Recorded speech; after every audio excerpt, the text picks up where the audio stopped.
안녕하세요. 현학부입니다. 반갑습니다. 지난 60회차부터 해외 건설 계약에 적용되고 있는 계약 용어들에 대해서 설명드리고 있습니다. 가급적 쉽게 설명드리려고 노력하고 있는데요. 혹시 잘 이해하지 못하고 있는 부분이 있거나 또는 제가 말씀드린 것 이외에 알고 싶은 내용들이 있으면 밑에 댓글을 통해서 알려주시기 바랍니다. 오늘은 15번째 시간이고요. 오늘 말씀드릴 내용은 계약 당사자 그리고 위임장에 대해서 설명을 드리도록 하겠습니다. 계약 당사자라고 하는 표현은 이제 파티라고 하는 표현을 쓰는데요. 당사자들 하면 parties to the contract, 이제 복수 이렇게 씁니다. 단수는 party, 복수는 parties 이렇게 씁니다. 이 계약 당사자를 지칭하는 용어는 계약의 특성에 따라서 달라질 수 있겠죠.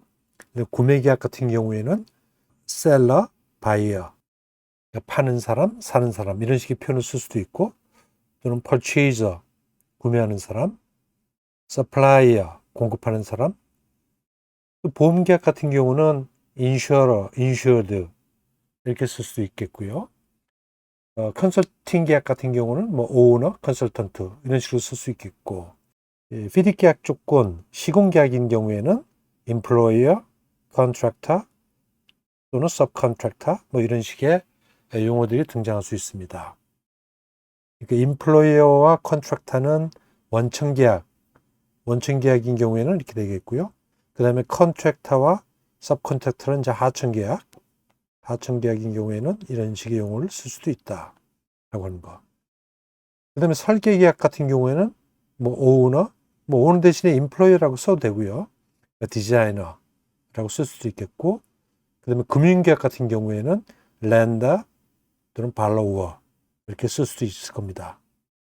그다음에 이제 보증계약 같은 경우에는 beneficiary, 뭐 guarantor 이런 식으로 쓸 수도 있죠.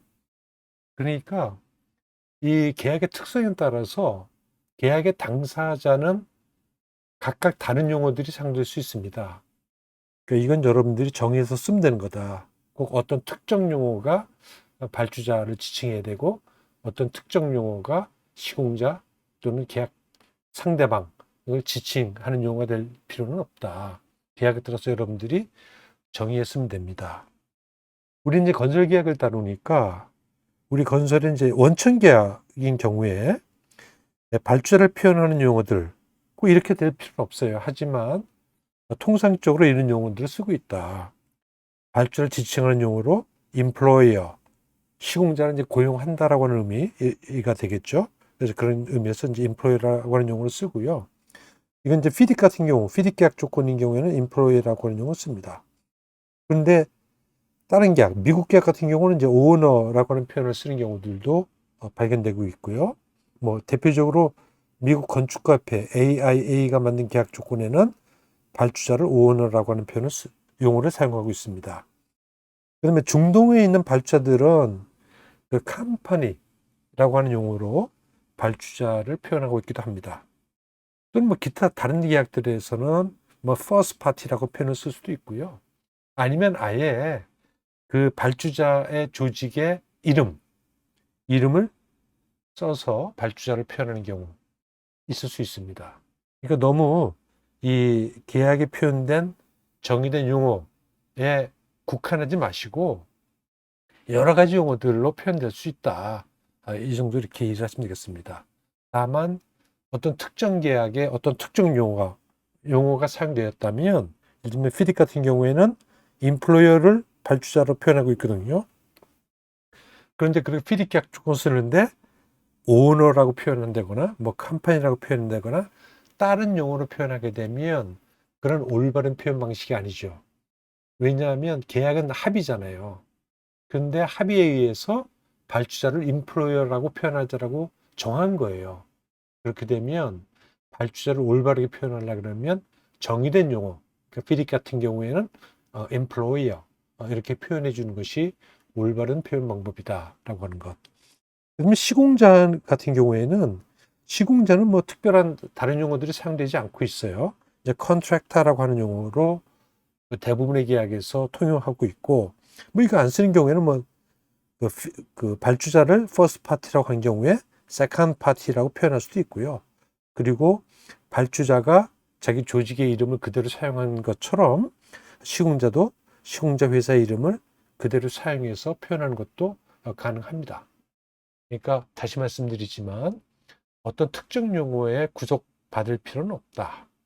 그러니까 여러분들이 계약을 할 때 그 계약에 정의된 용어가 어떤 용어이냐라고 하는 것을 확인하는 것이 중요하고요. 정의가 돼 있다면 표현한다라고 하는 것은 편지를 주고받을 때 또는 어떤 보고서 등등 문서를 주고받을 때 그럴 때 반드시 정의된 용어를 사용해야 상대방이 제대로 이해를 한다. 이렇게 이해를 하시면 되겠습니다. 말씀드렸듯이 계약에는 발주자를 employer, FIDIC 쓰는 경우에는 employer라고 써요. 뭐 다른 계약에는 뭐 다른 용어를 쓸 수 있고요. 그럼 시공자는 이제 contractor라고 쓰거든요. 네. 뭐 다른 용어 쓸 수 있습니다. 그런데 그 계약에 발주자의 권리와 의무, 시공자의 권리와 의무를 표현할 때 employer는 어떤 권리가 있고 어떤 의무가 있다. employer라고 하는 용어를 쓰거든요. 시공자 이제 컨트랙터는 어떤 권리가 있고 어떤 의무가 있다. 그러니까 발주자와 시공자를 정의하고 있는 용어를 통해서 권리와 의무를 표현합니다. 그래서 계약 당사자의 권리와 의무를 표현하는 계약 문서는 계약 조건이에요. Conditions of Contract. 그런데 그 employer라고 하는 그러한 용어가 구체적으로 어떠한 사람을 의미하는가, 이것을 이해하는 것이 굉장히 중요합니다. 그래서 계약 당사자의 자격, 계약 당사자로 자격을 가질 수 있는 그 사람은 그 조직, 뭐 회사나 기관이 되겠죠. 그 조직을 법적으로 대리할 수 있는 사람만이 가능합니다. 그러니까 인플로이는 어떤 권리를 갖는다라고 했을 때 거기서 얘기하는 인플로이어는 그 조직 구성원 전부를 얘기하는 게 아니죠. 그 조직 구성원들 중에서 그 조직을 법적으로 대리할 수 있는 사람. 누가 되겠습니까? 예를 들면 주식회사 같으면 대표이사예요. 대표이사. 그 대표이사는 그 조직에서 한 사람이죠. 발주도 마찬가지입니다. 그 발주자를 법적으로 대리할 수 있는 그런 사람만이 발주자의 자격을 갖습니다. 그러니까 계약 관리할 때는 이제 문제가 많이 발생하죠. Employer Contractor라고 표현되어 있는데 이 컨트랙터 그러면 그 대표이사가 그 많은 현장들을 전부 관리를 해야 된다는 얘기가 되잖아요. 가능하지 않죠. 예를 들면 뭐 현대건설 같은 경우는 수백 개 현장이 있는데 거기에 그 대표이사가 그 수백 개 현장을 다 관리한다. 이게 가능하지 않잖아요. 그렇기 때문에 위임이라고 하는 그런 방법을 통해서 대표이사가 갖고 있는 그런 권리 의무를 다른 자기 조직에 있는 사람이 되었건 뭐 다른 사람이 됩니다. 위임을 한다. 그래서 위임이라고 하는 행위를 통해서 권리를 위임하고 그 위임받은 사람이 그 특정 계약을 관리해 나가는 그런 방법이 통상적으로 적용되고 있다. 그래서 우리가 그 위임이라고 하는 거, 위임장을 통해서 하는데 그 위임장을 영어로 하면 Power of Attorney라고 하는 용어를 씁니다. POA라고 하는 줄임말을 쓰기로 하죠. 그런 식으로 한다. 그래서 위임받은 사람을 뭐 Impress Representative 뭐 이렇게 쓸 수도 있고요. 뭐 다른 용어가 있다면 다른 용어 써도 됩니다.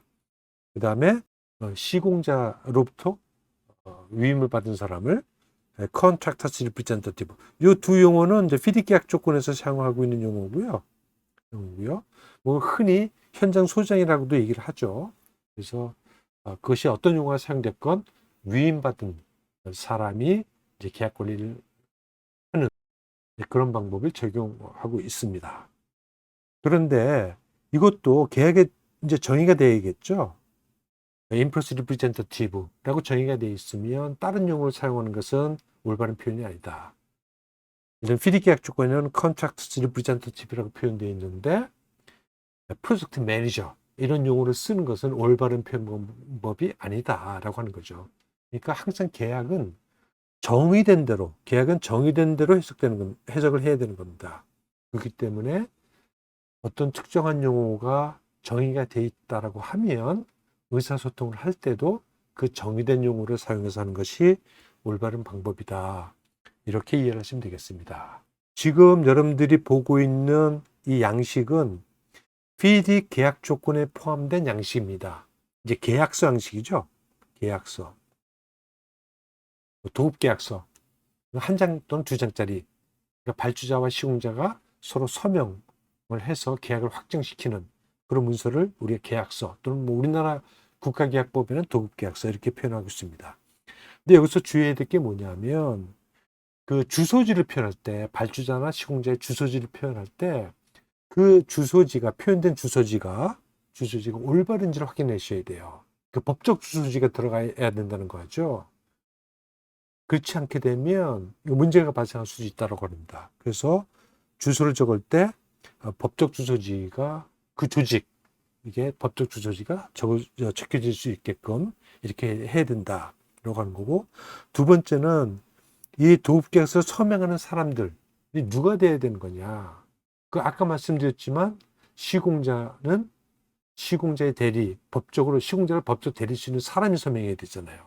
그러니까 대표이사 이런 사람들이 이 시공자란에 서명해야 될 거고, 발주도 마찬가지로 발주자 조직을 법적으로 대리할 수 있는 사람이 서명을 해야 된다.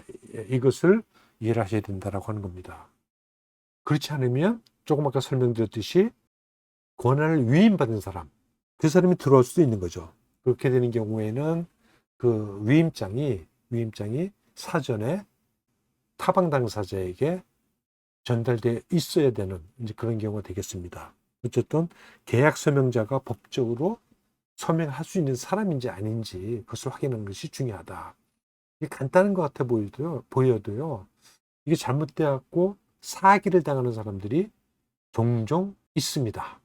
야, 그런 경우 있겠느냐라고 여러분 생각할 수도 있지만 흔하게 발생해요.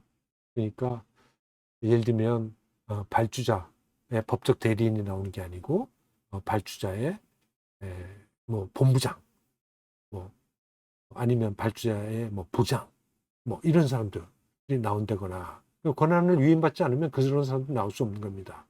시공자도 법적 대리인이 나와야 되는데 난 현장 소장이니까 나야. 이런 식으로는 안 된다고 하는 겁니다. 반드시 위임장을 통해서 위임이 돼야 된다라고 하는 것.